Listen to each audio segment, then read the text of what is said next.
Welcome to another live stream from Hotel Tia.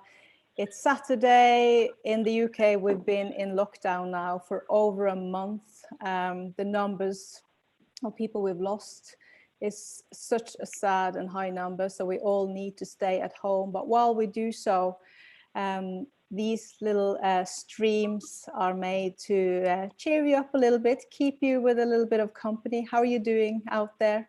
I know we have watchers from South Africa, from Australia, from the US, from Norway, from Ireland, from England, and all over the place. And it's really, really nice to connect like this. And today we have such brilliant lads with us. We have the LFC Talk crew, and that is Jamie Webster. Jamie, how are you doing? I'm all right, keeping well. Thankfully, the weather's nice, so, I can go in the garden. Been doing a bit on the bike as well over the past few days, so, make the most of what you can, I suppose. And I've been doing some recording as well. Jamie, that hairstyle of yours, that is definitely a Corona cut. Yeah, definitely. It's, unfortunately, there's obviously no barbers open at the minute, and my girlfriend won't let me get my head shaved like everybody else. I had a skinhead until I was 22, 23 years of age, actually. I never ever had long hair. Probably looks like to most people that I haven't had a cut since, but I haven't. Yeah, once this is over, I'm going to get properly groomed, I suppose, is the word. Could have done with the shave, to be honest, before I come on as well. But, we're in lockdown, you know what I mean? Let's embrace it, I suppose. Everything is allowed during lockdown. How are you coping being in for so long? You are such an energetic man. How do you cope just being allowed to be out once a day? Yeah, I mean, you just got to make the most of that. I mean, my day's exercise that I have, I always try and go for a long run or a bike ride or something like that, just to make the most of the sunshine that we've got at the minute. But other than that, thankfully, where I am with my girlfriend, it's got a garden. So I know a lot of people, don't have that luxury, but where I am, I do. And so I've been sat in the garden, doing some workouts in the garden. But then I've made a little makeshift recording studio upstairs in the spare room, bought some equipment and some software, and I've been doing little bits and bobs on that to keep me busy. So, to be honest, the days have been flying a little bit when I've been doing the music, and especially when I've been training. But it's tough sometimes when you just think, I'm going to do nothing today, and then you sit there and you just think, oh God, when's it all going to be over? But it might be a while before I'm back performing, because no one knows when these sort of, when the lockdown does get lifted. No one probably going to be live music events that will be the last to be lifted. But, I'll be ready for it, and I'll make sure that when I am back playing for everyone, it'll be worth the wait. I'm doing all right. I know in Norway today the news came through that all festivals are actually postponed to the following year, out August this year. So yeah, we'll just have to wait and see what the UK does. But we have someone else with us as well, and that is a man who has actually tried to cut his own hair during lockdown. David Fairclough, how are you doing? I'm doing very well, and best wishes to everybody out there. Obviously, in these very, very strange times, as you said earlier, Ragnhild, it's nice to perhaps keep in touch and have a little bit of a feel about, maybe LFC and one or two other things that we're experiencing at the moment. How are you keeping on being inside so much? Because you are also a very active man who likes to exercise and be out and about. Yeah, I've been very lucky actually. I haven't been bored. I've got a lot of reasonable amounts of space around the house, so I've been like Jamie doing a lot of biking. Done some biking earlier this morning, so I tend to go on a bike ride early on, and then around the house I've been able to do some practicing a bit of golf, a little bit of tennis, and there's been so many jobs to do as well. So it's been an interesting time. I've enjoyed actually turning my hand to one or two things. We have an hour together now where we're going to cheer people up and entertain a little bit. We will talk about this season. We'll talk about potential ways this season will end. We'll talk about our love affair with Liverpool Football Club and lots more. And everyone who's watching now, please send us questions. Send questions to Jamie Webster and David Fairclough. They'll answer anything, almost, I think. But before we do that, I have promised to raffle out a Steven Gerrard shirt that we had as our main prize in Saturday's broadcast a week ago with John Barnes. And I have to say, I'm overwhelmed with all the donations or the raffle buys that came in. And to remind everyone who's watching now, we're doing these live streams to help Hotel Tia stay alive during the lockdown, because we have absolutely no income and loads of expenses. And as a new business, we have no buffer whatsoever to survive such a long period with no opening, basically, and no income. So we do these live streams, so you can donate a volunteer ticket fee, whatever you feel like donating. And if you can't, don't worry, take this as a little bit of company and a little bit of boost on your Saturday night.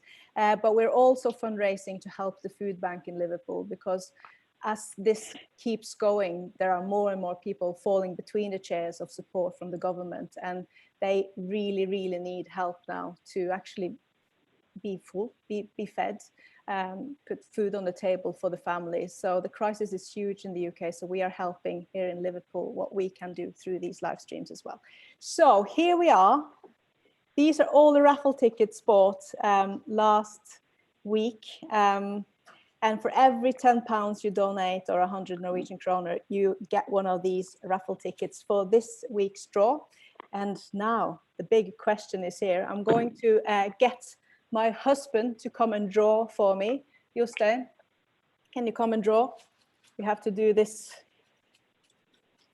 Here he comes.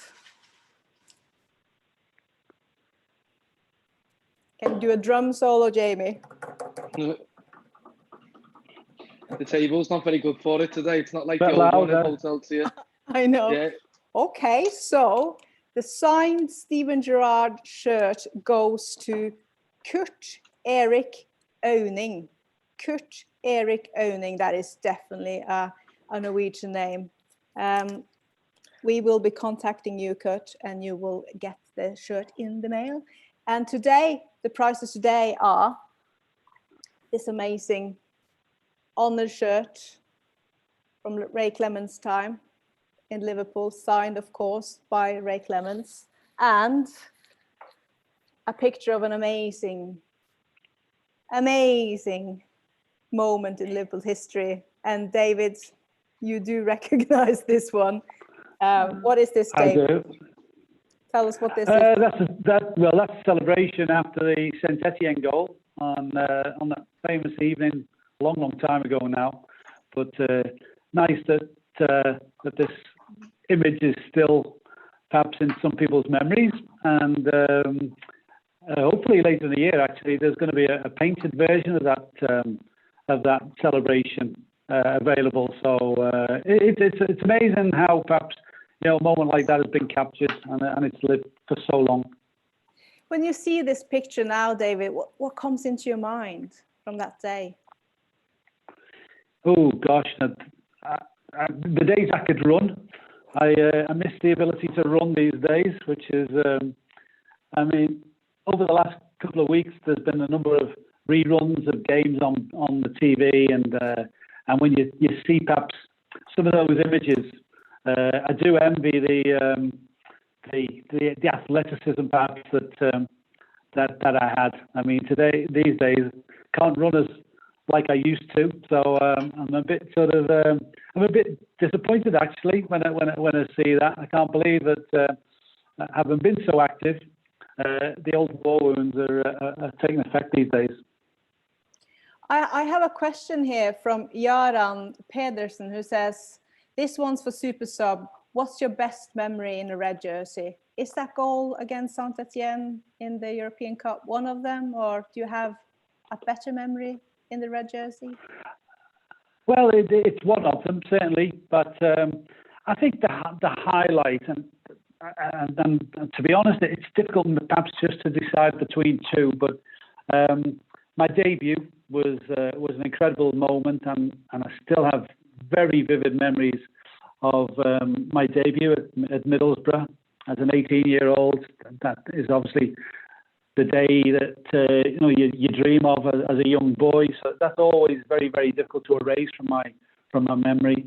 And the European Cup final of '78 at Wembley, and again, I've been very fortunate to see images of that game from time to time, largely because of Kenny's goal and the fact that I'm running in at the far post. So I kind of just, it's still proof that I was there, and I think really when you look back at it, the things that you achieve. I know winning the league and everything is fantastic, and we were very, very lucky to have done that a number of times. But winning the European Cup and being part of a winning team is very hard to beat. The next question goes out to you, Jamie. What is your best memory of being a Red? Obviously, you have your memories. I think one of my favourite memories was obviously the first time I walked out, onto the Kop as a kid. We played Valencia in a friendly a long, long time ago, and I just remember the noises and the colours. I didn't really know too much about what was going on, I don't think, but I remember it. That was something that I always remember asking my dad, when can I next go to the game, when can I next, and that got me hooked. Another one was Man United, my first game at Man United. Even though we got beat, the atmosphere was just unbelievable. It was like, God, it might be late 90s, early 2000s, so the atmosphere was just electric back then, you know what I mean? Compared, we've had our nights in recent years, but that back then, it was just like the air stood up on your neck every time. The noise was that loud all around the ground. It was brilliant. But then obviously, I'll have to talk about Shevchenko Park in Kiev before the European Cup final. I mean, I know we didn't go on to win the European Cup that year, but it was the first time that I'd sort of played to a crowd of more than like 1,000, I think, and it times it by 10 straight away. It was about 10,000 people there, and it sort of started to like kickstart my career a little bit then. Then obviously Madrid, the day in Madrid, 60,000 people bouncing up and down, and then going on to win the European Cup, it was, and then playing the Players' Party the same night. It was just, it's surreal, really. They're my best moments being a Red. Obviously, I could tell you a million times on the coaches where I've had a laugh with the lads, you know what I mean? And all the mad stories where we've, probably got into a bit of trouble coming home with a service station or something stupid like that. And, where one of the lads just fell down a hill where we stopped off at a little quiet town on the way to somewhere towards Norwich. And there's all sorts of stories like that you can go into. But, in terms of like me and my music with Liverpool and my first memories of Liverpool, they're probably the top four. I have a question here for you, Jamie. What did you enjoy the most, playing in Kiev or playing in Madrid? That Kiev weekend was so special because it was such a long time since we've been in a European Cup final or a Champions League final. And the vibe in Kiev, it was like we were owning the whole place. Well, it felt like that in Madrid as well, but it was just something about Kiev. What was it like for you on stage playing in that park versus playing in the square of Madrid? What's your favorite is the question. In terms of on stage, obviously, I think Kiev was like an unbelievable buzz, but I couldn't really see the stage was basically a plinth. The sound system was terrible. The guitar that they rented for me was even worse. So, like, I was just trying to enjoy it. I could only see about 500, 600 people until sort of, as I was playing, obviously, before that, I seen just the masses of Reds in the park. But it was only really when I seen videos of Kiev where I was like, wow, that was unbelievable. And I started having flashbacks because Kiev was, no disrespect to the club, but like, I don't think it was as anticipated to be as big as it was and as many people there. I think the people who organised it sort of known how big it was going to be. It could have been the best because it was the first, like you say, the first European Cup final. But Madrid, the sheer amount of people, 60,000, the stage, like that, you know, and I think even though we felt invincible walking down to the stadium in Kiev, which was probably my favourite moment out of the 2 trips completely. The actual walk to the ground in Kiev was unbelievable. But playing on stage in Madrid, it was like I was in a boxing match for like an hour. You know what I mean? It was just the adrenaline was just coming through me, and it was sort of my Saint Etienne moment, if you like. You know, that David's talking about. It was like the pinnacle of anything that I've ever done. I think I'd be very lucky to be able to play to a crowd of people like that again.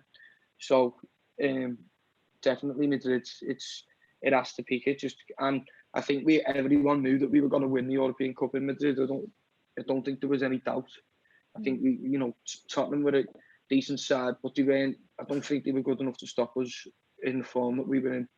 I don't think any team would have been good enough to stop us in the form we were in Madrid. So Madrid, especially after that high of beating Barcelona. We'll come back to that game, that return leg at Anfield. That was the final in my eyes. Really was. Yeah. Well, I have a question for you from Phil Rose. Hello, Phil. One for Jamie. What's your favorite LFC song, past and present? Paul Scouse for Tommy. Past and present. But only when it's sung slow, because it sometimes gets sung a little bit too fast. But when I sing it at my gigs, I can control the tempo, and it's when you get like a good, a really good crowd who sort of, they're in the moment with you. It's one of the best songs because it's got everything in it. It starts slow, it's got a build, it's got like a bit of a emotional sort of story in the background, and then it's just turned into a declaration of love for Liverpool Football Club at the end, and then everyone starts just having a party towards the end of the song because it gets faster and faster. So Paul Scholes with Tommy is the ultimate Liverpool song for me. What about for you? It's brilliant. What about for you, David? What's your favourite Liverpool song all times? Oh, I think there's been so many. And I grew up watching the Shankly team of the 60s. So in the old days, the songs to the likes of Roger Hunt and St. John. I think, but ultimately, I think it's got to be "You'll Never Walk Alone." It's the one that sort of really makes the hairs on the back of your neck stand up when it's sung it in its best form. It's so emotional, and it's the one that I think I think it has become our mantra, hasn't it? And the fact that so many teams around the world have also tried to adopt it, I think shows how such a powerful song that it is. And talking about power, Jamie, you just recently recorded your version of "You Never Walk Alone" and donated all the money away to the NHS charities. And for those watching from abroad, that is the National Health Service of England. How did you come about to that idea, and how is that fundraising going? It was a quick conversation between myself, my manager, and the lads at Boss Nights. So Dave Pitchlinghi, my manager, he was one of the main fellas behind the Justice Collective. He Ain't Heavy, He's My Brother, that came out a few years back. So Dave sort of drove that movement. So between the three sort of parties, we just spoke about it and thought, why not? Because I've already a little bit of sort of sneak preview, I suppose. I've recorded an album's worth of Liverpool songs to be released at a certain date when the time's right. But and You'll Never Walk Alone was on that album. It's about 12 songs. And because we had it there, we thought, well, why not just put it out there and see if we can. There's not a lot anyone can do in this, in this lockdown that we're in, but that was a little something that we could do between us. So as far as the fundraising, my Wi-Fi went there. As far as the fundraising going, it got up to number 5, I think, in the chart. So that means that a lot of copies will have been bought, you know, in the scheme of things. So to be able to, I'm not sure the exact number that it's on at the minute because, as you asked, I will know it takes a little bit of time for you to get your figures back. You know, in terms of sales and streaming and everything, it still streams, so that's great. And just, I think we'll have a number, so maybe a couple of months' time to, you know, put an actual cap on what we've raised. But as for to this point, I'm not really too sure. But this isn't the first time you've done something like this. You also did it with the massive hit Ale Ale Ale. Tell us what you did then. Well, yeah, we done Ale Ale Ale in 2018, myself and Boss Night, ahead of the final in Kiev. Actually, I think it came out about 2 days before we went to the cup final in Kiev, and that's raised nearly £40,000 to date for a local charity called An Hour for Others. So, you know, that's amazing, and it was, we know. I mean, I'm also an ambassador for the Owen McCree Foundation, who are another unbelievable charity connected with Liverpool. And Now for Others at the time, we sort of new to the game and starting up a little bit, and you know, any help that I can give to something like that, especially with a Liverpool song, because it's a Liverpool song, it shouldn't look after me, it shouldn't benefit me, it shouldn't put money in my pocket, it should put money into, you know, the pocket of people who need it, basically, in the city. So yeah, it was a no-brainer really to do it, and obviously Kevin and Jill from An Hour for Others, who I'm still in close contact with all the time, they're made up with it. They've now got the full rights to it now. Everything's transferred over to them. At first, there was a case of the money coming into Boss Night and Boss transferring the money over to An Hour for Others, but we just thought there's no point doing this because it's going to be a continuous thing for a long time. So we just put all the rights over into their name, and you know, they're in full control of that now. So let's, you know, I think what'll be a good thing for them is every time Liverpool, you know, get into a big game or a big that money's going to be raised for that charity for a long time, really, which is, I'm just made up that I've been able to play a part in it, really. And I have to say, I am really, really proud of you too, because I am also a proud ambassador of An Hour for Others, together with Trent Alexander-Arnold, Peter Hooton, and a few others. And I just have to thank you on behalf of the organization, An Hour for Others, the charity, for doing what you've done, Jamie. It's amazing. Here's a question for you, David. David, in your time at LFC, this is from Chris Burleson, would you say was the complete player, control, shooting, tackling, and vision? Who was the most complete player in your time? Gosh, in my time, Souness, I think I'd be tempted to say.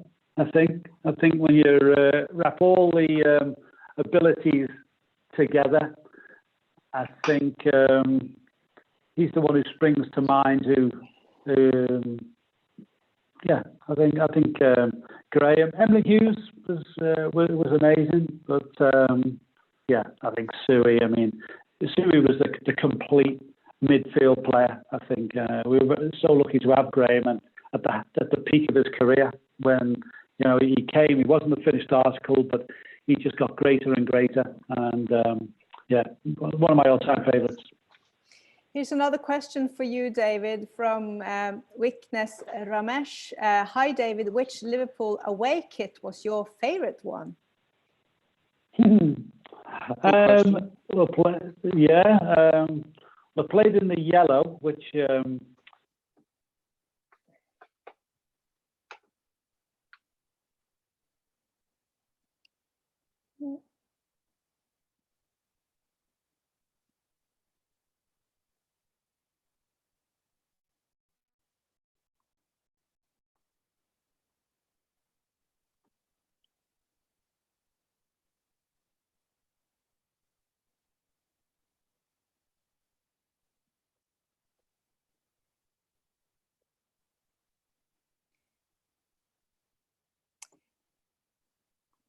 We seem to have lost the sound on you, David. So maybe you can have a little look at that sound button and see if you can activate that again. And we have to say sorry for the low quality of the stream, because everyone, I think, in the UK is on Wi-Fi right now. And that means all the phone companies have actually taken down the speed of the internet to actually handle the intense capacity on a Saturday night. So if you are experiencing a little bit of crack in the sound or in the image, that is why. But David, see if you can activate that sound button again. That would be great. And we'll go over to you again then, Jamie. We talked about Madrid, but leading up to Madrid was a match that I don't think any Red will ever forget, and that is the Barcelona second leg. Tell us, what was that for you?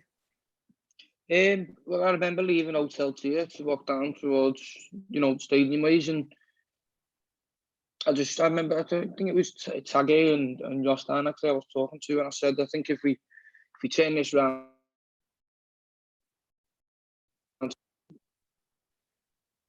if we turn it round, we'll, I think we're going to win the European Cup. It was as simple as that, really. I think for a team to be able to pull something off of such a great magnitude like that, this isn't like Olympiacos, who, with respect, decent team at the time, had big players like Rivaldo back in the day, but Olympiacos weren't a great team, but this Barcelona team were one of the best that the world's seen for a long time. Lionel Messi, he's talked about as being potentially the greatest footballer ever, and we were unlucky in the first leg as well. I think that was the problem with things. In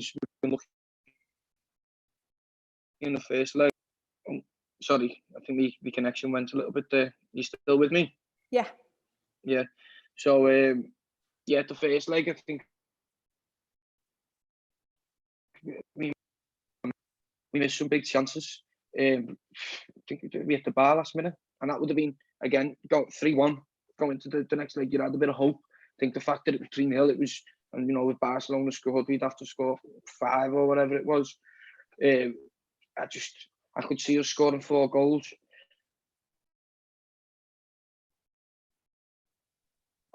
I've seen us scoring 4 without conceding, especially without was it Salah and Firmino and Robbo for half the game as well. But it's Anfield, isn't it? When Liverpool's supporters are called upon, especially in European games, you just never disappoint, do they? And I think that's one of the games that people will talk about, like the Saint Etienne game. People will talk about that for years and years. Not only Liverpool fans, I think football fans around the world will have been watching that night, to see, because of all the stories that have come back to the field over the years. I think the world would have been watching in anticipation to see if Liverpool could have done it again. We did. Like everything, we just seemed to just battle on through with whatever's put in front of us. And some of the performances that night from players who hadn't really played that much, like Shaqiri, Divock Origi, everybody, Milner stepping up a left back and scoring 2 goals, taking the game by the scruff of its neck from midfield. It had everything in that game. Well, from a Liverpool point of view, obviously, I mean, the only thing that would have sent it, made it even more Liverpool-esque, was if Barcelona had scored and Liverpool scored 5, which, you know what, we could have done on the night. We were absolutely brilliant on the night. It was a performance like, I don't think that level of energy and focus and, just being on top of your game. I don't think you'll ever find 11 players in that sort of mindset on a football pitch for a long time in years to come. It was like telepathy or whatever it's called. It was between them. They knew that they would do what they had to do to get the job done, and they done it. So yeah, that's a game that go down in, like I say, years and years and years to come. And even the commentary on it, Steve Hunter and John Aldridge, it just adds to everything, doesn't it? You know what I mean? The celebrations, the players with the fans at the end of the game, addressing the cop and singing "You'll Never Walk Alone," and Salah with the never give up t-shirts on, just everything about it was just Liverpool, wasn't it? And yeah, what a night in the club's history. And you know, I think we've, you know, you talk about finals all the time when you win trophies. You always talk about finals, but I think there's some players there, for example, like Shaqiri, you know, you might not be a Liverpool first teamer for many years to come. He seems like a great, you know, every time he's come in, he's done well, but you know, he doesn't seem to get games out. I'm not saying anything about him. I'm just saying, for example, but I think people need to realise that, you know, he is a Liverpool legend in some way because of his what he done that night, and he wasn't the only one, like you say, and every one of that squad who had a part to play in that cup run, European Cup run, is, even over the last 2 years, they're officially legends. You know, people like, rightly so, people like Vladimir Smith, they're Liverpool legends because of the triumphs in European Cup competitions with Liverpool. And even Jimmy Traore, do you know what I mean? Every Liverpool fan will always have a soft spot for Jimmy Traore, do you know what I mean? For his second half performance in Istanbul, it was brilliant, do you know what I mean? He was told he was getting off, he was told he was dragged off, he was coming back on. And this team of last season were just no exception from that, you know what I mean? And greater in a sense, because as a team, we were a lot better.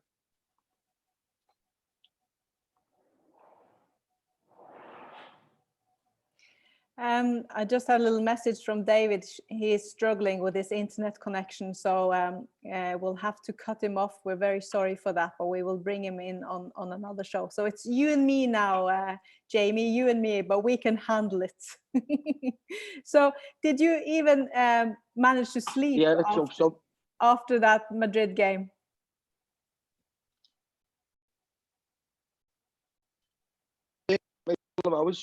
Sorry, the connection went bad there. Yeah, maybe a couple of hours. I mean, from the game, I had to go straight to. I was basically, after the game, I was on my own out there. I had to find a coach back to my hotel that Liverpool had sort of put me in because I'd done an event for the club the night before the game, and I was doing the day of the game. I was doing a players party the night, you know, of the game.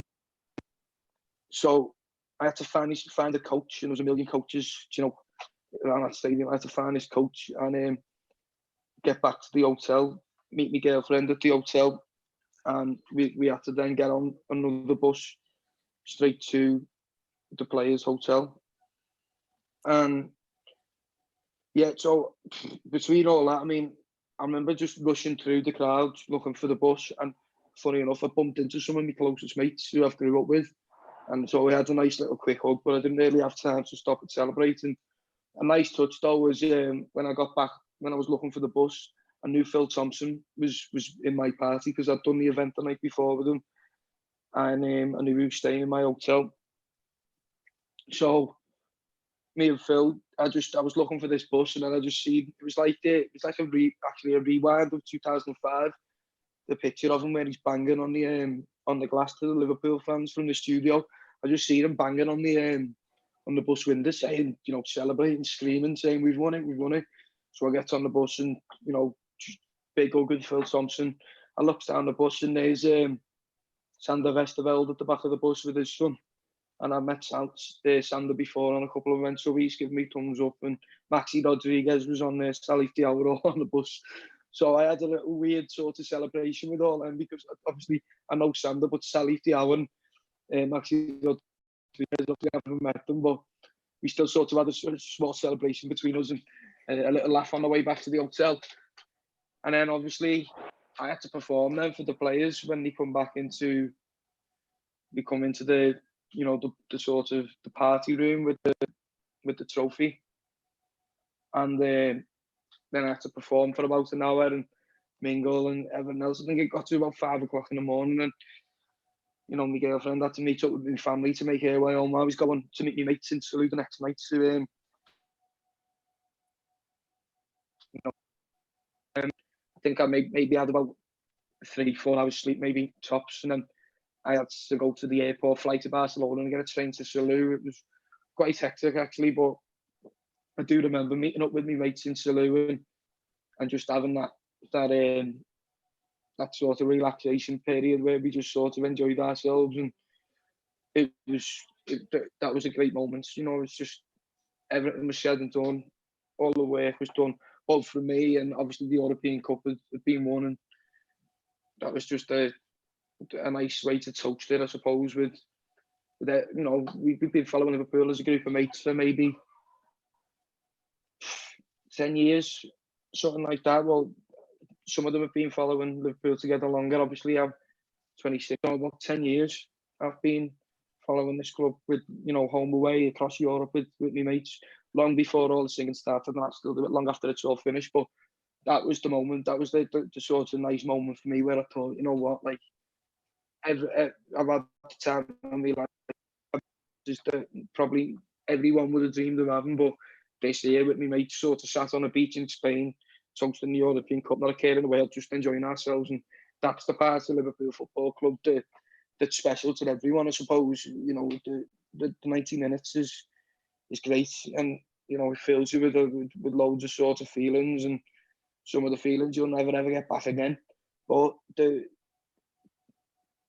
knowing of having you sort of mates who you travel with through, you know, we've suffered bitter defeats together, and we've suffered unbelievable triumphs together. That's what it was all about for me. So Liverpool actually asked me to come back on the chartered flight with them, and do, you know, the homecoming party in Anfield for players and everything. But I actually took it down because I'd obviously done it the night before, and I wanted to go and see my mates and, you know, enjoy winning the European Cup, because as great as the weekend was, and I had a great time with all my mates at Boston,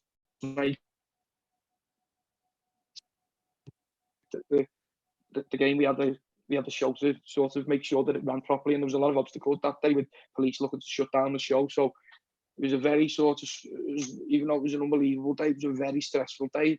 And obviously by the time I got to the stadium, my energy was gone. The first goal gave me a pick-me-up, but after half-time, it was a nervous sort of 45 up until Divock stepped up and gave us that, you know, moment of release that we all needed, I think, at that moment in time. And it was such a warm night too. It was so hot. Like, no, yeah. And like you say, Divock at the end of the game giving us that burst of energy that we all needed to actually celebrate winning the European Cup, because it would have, you know, those closing minutes, had we not scored that goal, that could have been a whole different story. You know, Alisson was unbelievable on the night we played. I don't think we played badly at all. Tottenham gave a good goal though towards the end of the second half. They were quiet all game, and he'd done that, and then straight from that to, you know, sort of winning the European Cup, being on top of the world again for a few minutes, and then the realisation that I had to go, and sort of, although it was an unbelievable experience, and I was in a room full of absolute legends, past and present, and you know, getting a slap in the face off Jurgen Klopp, celebrating at least, bring, you know, that was great. But I was working. I had to sort of keep my shoulders held high. I was in the company of people who are, you know, I have to impress to keep doing what I'm doing, and so, and then obviously traveling the next day. So that moment of, you know, the way, you know, no one's talking to me about the gig. We're not even talking so much about the game. We're watching the celebrations at home on our phones, and we're just taking the piss out of each other like we always do. And that's like, that was it for me. I thought, you know, what a sort of moment. Yeah, mates all know we are. We've been together for years, and yeah, I'm lucky to be able to have a group of mates like that who hold a match with, I suppose. Oh, definitely. That's half of what football is about for me. It's all the friendships, all the people you meet, and all the people you look forward to meet, and everyone you look forward to sharing these same experiences with, and the anticipation, and when you finally get there, to be able to celebrate with all these people from all, you know, from different sides of life as well. I love that with football. All my friends in football, they're from different areas, different occupations, different experiences, different ages, different, you know, different everything. And I think it's just bringing so much spice to my life to be a football fan and be able to meet so many different and incredible people from all over the world. I have a question here from Cole Field. He's asking you, which current player, Jamie, would you spend Sunday lunch with if you could do so after lockdown? Who would that player of the current squad be that you would hang out for lunch with? Do you know what? I've been fortunate enough to meet a lot of the Liverpool team, and they all really do seem like great fellas. But I don't know, there's something about Sadio Mane which just I just love. Do you know what I mean? He just seems like a really nice fella, a happy fella. Do you know what I mean? I just think you'd have a bit of a laugh with him, I suppose.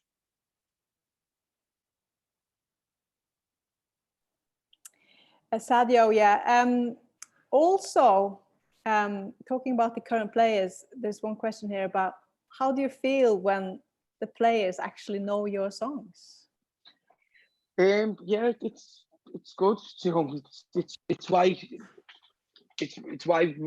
I started singing Liverpool songs. It was never like, it was just something to enjoy, and hoping that sometimes the songs would make their way from sort of the phone screens of people to the football ground, you know, to raise the atmosphere. That was what it was all about. It was about, you know, sort of getting the atmosphere back where it needed to be. And you know, it's a great feeling when you hear songs that you've sung and made up, sung by, you know, obviously tens of thousands of people. It's a great feeling. And then obviously when you see the videos of the players singing them, it's funny. I like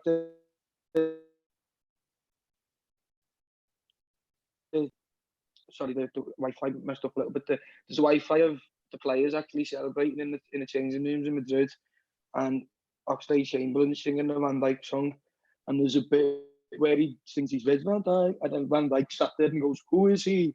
And like, that was quite funny because that's something that I sort of thrown onto it, you know what I mean? And the fact that he said that, it was just like made me laugh more than anything else. Do you know what I mean? It was just like, it's like it means that you know, that's what you want. It's bringing the players and fans together. That's what it's all about. But you know, it's football is football is at the end of the day, but the people as well. So although, like, I do have I've had the luxury of meeting a lot of the first team and, you know, management staff and everything else, you've always got to remember that the people. So like, you don't want to sort of harass or even be starstruck by them. It's just, I just try and treat them with respect, and hopefully they treat you with respect back, and they all do, you know what I mean? So that's great. And funny enough, I've got a follow off Jordan Henderson when he messaged, he obviously posted about the Players Together campaign, and I sent him a message, you know, to say, actually, he made the first move. He followed me, and then I obviously already followed him, but then he liked one of my photos. And like, I was like, so when he done the players together statement, I sent him a message and said, listen, you know, that's unbelievable. You know, all the reports are coming through that you were sort of one of the spearheads of the movement. I said, and you don't understand what something like that means to Liverpool fans. Do you know what I mean? Don't think anyone could be prouder to have you as our captain at the moment in time. Like, fair play to you, and like, you know, I hope we can see you lifting the Premier League soon. And he said we had a back and forward with a couple of messages. He was, you know, really nice and really sort of seemed really genuine. And yeah, he was asking, you know, saying to me, I hope your family are okay, I hope they're safe. Said the same to him. Oh, let's hope, you know, everyone's all right and you can see him lift the league, you know, sooner rather than later. And you know, the Liverpool captain, not a man that, you know, man who lifted the European Cup that last year. It's a man who's probably going to lift the Premier League for the next couple of years. Do you know what I mean? He's sort of got the world of football at his feet at the And he has really, really grown into that captaincy, hasn't he, Jamie? You know, unbelievably so. I mean, I think it was a massive, massive, massive responsibility to take on when he did take it on, you know. And he received a lot of criticism, and probably looking back on it now, you know, I've never ever been one to call players out or anything like that. You know, to give it their all on the pitch. At the end of the day, that's all you want from them. So I never really buy into giving players criticism, but you did see criticism of Henderson, and now you look back at that criticism, and I sincerely hope that people are literally eating the words and do feel bad about it, because footballers have these responsibilities. Young men. I'm 26. I'm probably the same age as most of the Liverpool players, you know, in the squad, maybe older than a large proportion. Yeah, people probably see me as a young lad more than they see some of these footballers. These are very, you know, they see them as you know, adults, grown-ups who, you know, sort of should know better about everything because of the, you know, the spotlight they're in. And let's not forget, these fellas play football for most of their lives. They don't do much else. Do you know what I mean? Because of the limelight they're in, they can't really do much. And took a lot of criticism on and off, you know, on the pitches, maybe as a player, but also as a leader. And I think it's always been wrong. You know, he's always, you know, you look back at, there's been countless times when things go on the pitch and he's always there straight away, you know, with the referee or with a player from the opposing team. I actually know a story about Jordan Henderson from pre-season, and the young lad, Larucci, got a kick, a really nasty kick off a player who played for, I think was it Atletico Madrid or Bilbao we played, or Sevilla in America. And Jordan Henderson actually, you know, after the game, took the young lad to the senior player from them, and, you know, told them that he'd done wrong and led by example. And he, you know, he didn't have to do that. Like, he took a 17-year-old kid, come on, you know, he was on crutches to this absolute out for a young kid, for, you know, near enough off the touchline, in a pre-season friendly. He could have really damaged his career. Thank God the lad was all right. And, you know, he led by example, and he really, you know, he made a point of telling this player that he'd done wrong. And, you know, not many people get to see things like that. But when I got to see something like that, when the cameras were off, you know, no one, you know, he could have been a superstar and sat there while this young lad's there and thought, oh, you're going to get that in football, you have to man up a little bit. No, he knew it was wrong. And, you know, these are things that he's been doing behind the scenes for a long time. And, you know,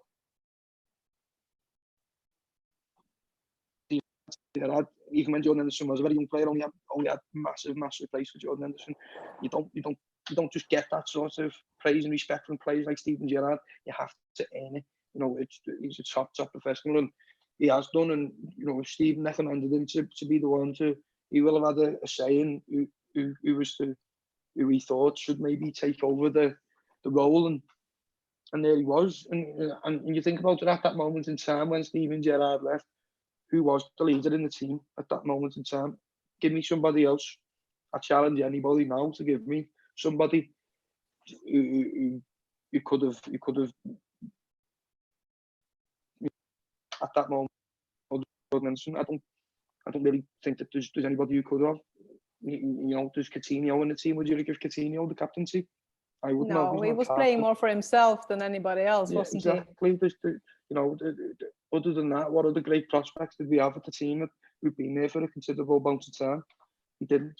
So Jordan Henderson's just been unbelievable. He's on the pitch for the last 2 years now. I think the experience in Madrid helped, in Kiev first of all, helped him a lot, because, you know, you seen how upset he was when he lost that European Cup final, and he wore his heart on his sleeve that day. And I think it was a realisation that he thought, I never want to be in this position again, and it really drove him both on the pitch to excel. Even though the running, you know, to Kiev, he was unbelievable in the games against Roma Porto, every team that we faced in that run, he was exceptional, and he has been for, like I say, 2 years now, and then he's just took it all into his stride, going into Madrid and coming out of Madrid. This season, 2 weeks, and we missed him. We missed him massively. He went out to the team in 2013, 2014, and people still argued that he cost us the league. Not he cost us the league. That his injury. His injury, cost us. His red card. Sorry, if he'd have been in the team, we would have won all them games.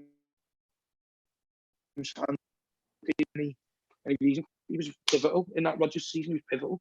So yeah, as far as Jordan Henderson goes, he can do no wrong in my eyes now. Do you know what I mean? He's up there with, he brings the Premier League home this year. That's a European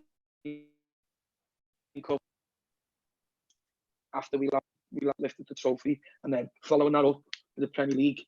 By the way, a Super Cup and a World Club Cup in the middle of it. Following it up by lifting the Premier League the following season. What captains of recent years have done that? Do you know what I mean? There hasn't been too many. Steven Gerrard obviously is one of the best players I've ever. But he wanted that Premier League more than anything. Steven Gerrard, and there's Jordan Henderson about to, fingers crossed, touch wood, about to lift it. Yeah, well, talking about that, Jamie, there's a question here from Darren Whelan. He says, have you a new song in mind for when we do win the league? Well, I've always said, people ask me these questions.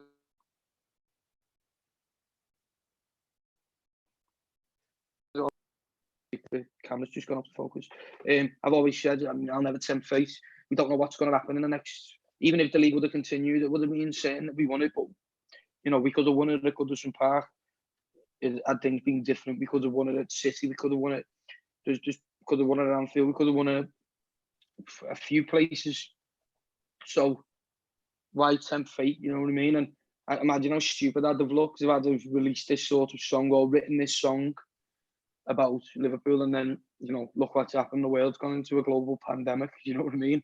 I think that's a prime example of not tempting fate. So, I'm sure you'll see things from me when Liverpool win the league. But let's see Jordan Henderson lift it first, because until he's done that, you're not going to hear anything come out of my mouth, unfortunately. But how unfortunate was it, though, that the league was cut off only 2 wins away from that moment where the league was secured? How did you feel in that moment? To me, it was like a feeling of grief. It was almost, like losing someone when that league was cut off right there and then, with absolutely no answers to when this would finish. Yeah, no, definitely. It was a tough thing. Collectively as Liverpool fans, we wanted to see us win the league more than anything. But on a personal note, like the gigs and shows that I was going to do, were absolutely amazing. It's like a summer lifetime. Traveling all over the world, playing to all sorts of fans from all sorts of different backgrounds, and we had a lot of things ready to announce and put into motion. I was supposed to be playing in Tokyo on my birthday, actually. I know, which would have been unbelievable. But you can't moan about these things. I suppose everybody's in the same boat. But yeah, I was definitely gutted to hear it was all going to stop. But you can't be selfish in this moment in time. What's important now is that we all stay healthy and we try and fight this horrible virus that's taking so many people away from us and getting so many people in such terrible states. And there's people, but there is a lot more I'd much rather keep all my friends and family with me than see Liverpool win the league, unfortunately. I think there's just levels to certain things, isn't there? And unfortunately, this is something that we're all just going to have to accept and abide by. And then when we do get that moment in the sun, if you like, that moment of celebration, that's when we make the most of it then, you know what I mean? We grab it with both hands and we let everybody know that you know, we're back and that we can, you know, that we're champions hopefully, and you know, do things the Liverpool way, and then we it's again right behind the next campaign when it starts up again and when things are back to normal. Let's not just do it this year, and let's let our absence sort of make our heart grow fonder for it, and when we get back to supporting Liverpool Football Club full time, you know, out as much as you can, you know, help the team in every way you can to win another league title, to win another European Cup. That's the best advice I've got for anyone, and for anyone sat at home now and, you know, who's getting a bit fed up, because, you know, while I'm saying I'm quite enjoying the time of rest and, you know, getting healthy and well, you know, preparing music, getting ahead of the game in that aspect. You know, it is tough, I suppose, but for everybody listening, just try and use the time you've got as productively as you can. If you've wanted to learn an instrument, if you've wanted to, you know, start getting fit, start training, if you've wanted to read a couple of books. Get into cooking. I do more cooking now. I look at all these cooking videos. I love Tom Kitchen's cooking videos on Instagram. I can highly recommend them. He's a big red. Yeah. But also speaking of cooking, like. But talking about being productive, Jamie, you just released a new single yesterday in the middle of the world standing still, grinding the gears. How is that going? And congratulations, by the way. Thank you. I suppose it's a nice point to end on. Because speaking of cooking, my girlfriend just gave me a little tap on the door there, and she's been cooking me tea all day, so it's just about getting ready now. So we'll have to leave everybody soon. But yeah, grinding the gears. It's a song I wrote when I sort of stepped into the music world full time, and a bit of pressure on me to produce songs for the album that I'm going to release in the coming months. And I was finding it, you know, obviously when I've always wrote songs, it's just been, you know, to the love of songs. When it sort of turned into the job, a bit different from just the approach. You know, it was just about being sort of stuck in a rut. I felt like the same sort of things were happening. I wasn't getting anywhere, and with certain things holding me back. But I just, you know, in the end, I cracked on with it and just thought, no, you know, put yourself completely into what you're doing and just go with it. And the song came out at the other end, and everybody, I've had the songs I've already released, but personally for me, I think out of all 3 releases, this is my best work as a songwriter in terms of the structure of the song and the sort of journey it takes you on, and everything else, and the unbelievable production from our mutual friend Mitch Turvey. You know, I was really, really happy with this, and it's streamed over 10,000 streams on Spotify alone so far. So thank you to everybody who's supported that and, you know, help me with that, because it means an awful lot to me. I mean, the support, I always say that the support of fans has been great. Been my dream since I got into music, playing covers in pubs all them years ago, before all the Liverpool stuff started to take off, before all that happened. It was my dream to be able to release music, and I've played around the world and, you know, travel and play my own music that I've written. You know, it's a lifelong dream of mine. So to all the people who are helping make that come true, thank you very much. It means an awful lot to me to see, you know, so many people listening to me song, especially in a time where there's a lot more important things going on. Thank you very much from the heart, that one. So yeah, you know, keep listening. Grinding the Gears is out now, like I say. I'm going to be releasing 2 more for the album, and you know, I'm looking to build a lot of hype for that, because they really are.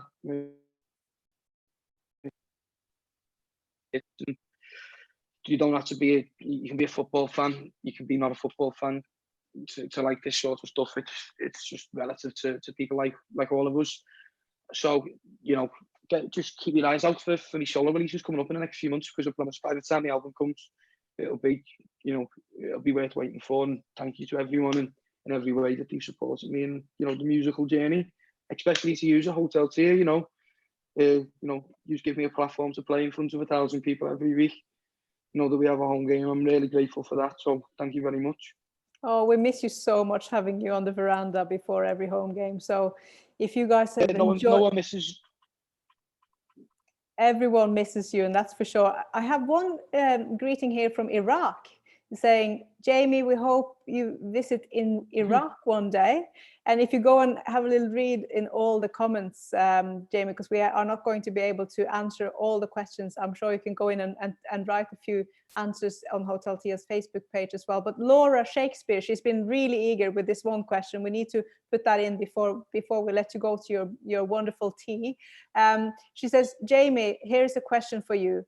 The best midfield song and the best defense song, are you going to do it again and remix it with the players we have got now? She says. The best song and the best defense song? Yes. Oh, I know what she means. Maybe. Let's see when. There's a lot of great songs about some great. There's the Van Dijk song's a massive one. Alisson's getting his own little chant going now, and some of the midfield. There's chance for a lot of our midfielders, actually, new ones like Oxlade-Chamberlain, Keita. There's Jeannie Wijnaldum's got a memorable little chant in the LFC songbook, I suppose. So yeah, maybe see what happens over the next few months. There, see what happens with the Premier League. See what inspires us. We can only write off inspiration. So at the minute there's no football to inspire, but I'm sure once it's back, you'll see.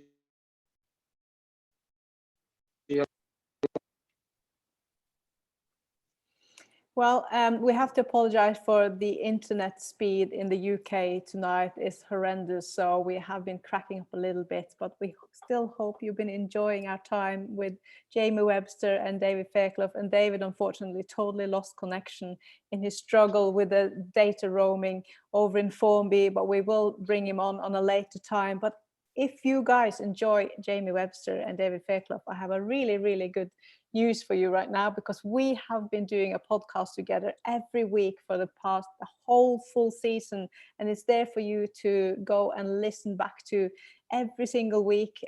It's called LFC Talk at Hotel Tia, and it's on all those major platforms, Spotify and Podbean and Apple Pod and all of them. So just go in and check us out. There are some incredible stories from the lads, and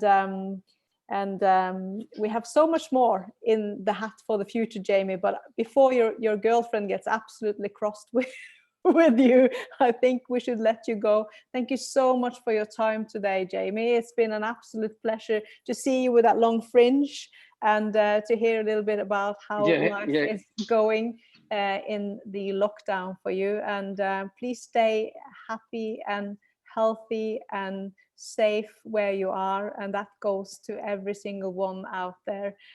Just a little quick reminder at the very end, thank you all so much for watching, and again, sorry a little bit for the technical issues tonight, but if you would like to donate a little ticket fee to help us fundraise to keep Hotel Tia floating during the lockdown, and also to support the food bank in Liverpool, you can get raffle tickets by donating to paypal.me/Hotel Tia. It's also in the description above the link, or you can Vipsa to 600312, and for every £10 or Norwegian 100 krona, you get one of these raffle tickets, and you can win. And we will raffle this out next Saturday at 7 p.m. when Phil Thompson is live with us. You can win this beautiful picture, one of the best moments in David Fairclough's time, or you can win the honor shirt for Ray Clemence, obviously signed by Ray. So they can be yours next Saturday if you would like to donate a little bit. So that's all from us today at Hotel Tia. So sorry again for the slow speed of the internet in the UK, but we still hope you've enjoyed your time, and hang in there. It will be better. Reach out to someone if you feel lonely, but take care and stay safe, stay in, and we will see you guys next Saturday at 7 p.m. And also we will actually be doing a quiz with George Sefton on Friday at 7 p.m. as well. So stay tuned, follow us on Hotel Tia's Facebook page, but you can also subscribe our YouTube channel. Until next weekend, take care, be safe, bye-bye.